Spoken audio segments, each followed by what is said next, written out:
רותם גלילי פאר. סל שיקום זה לא מנגנון של שיקום אמיתי, אלא תחזוקת קיום. הוא יודע להחזיק אנשים במינימום, זה קורת גג, מסגרת תעסוקתית כלשהי, חמת להם, יודע? אבל לא יודע לאפשר צמיחה, שזה לימודים, קריירה, קשרים חברתיים, חלומות. וחסם נוסף היא הדרישה הלא רשמית ליטול כדורים פסיכיאטרי כתנאי להתקבל לכל מיני מסגרות.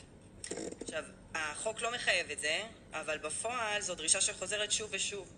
והמשמעות של מי שלא נוטל תרופות פסיכיאטריות לא יכול למצות את הזכויות שלו. לדעתי זה לא הגיוני בלשון המעטה.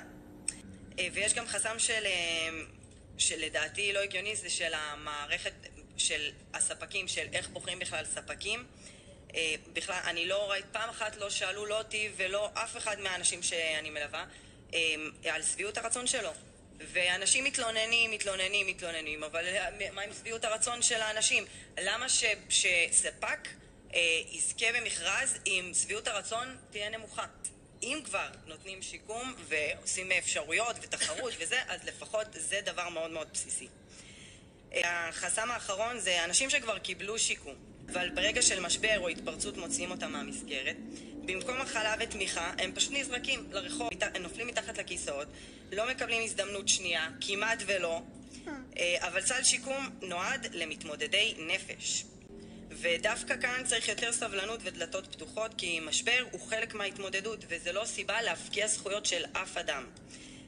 מיצוי זכות לשיקום הוא לא נדבה, אלא צדק שהמדינה בחרה.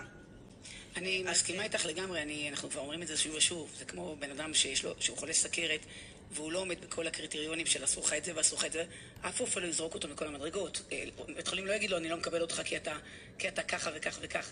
ומתמודדי הנפש חווים את זה שוב ושוב ושוב. נקודה חשובה זה שחברה נמדדת לא בכמה היא מחזיקה אנשים בחיים, אלא בכמה היא מאפשרת להם לחיות באמת ולחזור לחלום ובאמת להשתקם. תודה רבה רותם.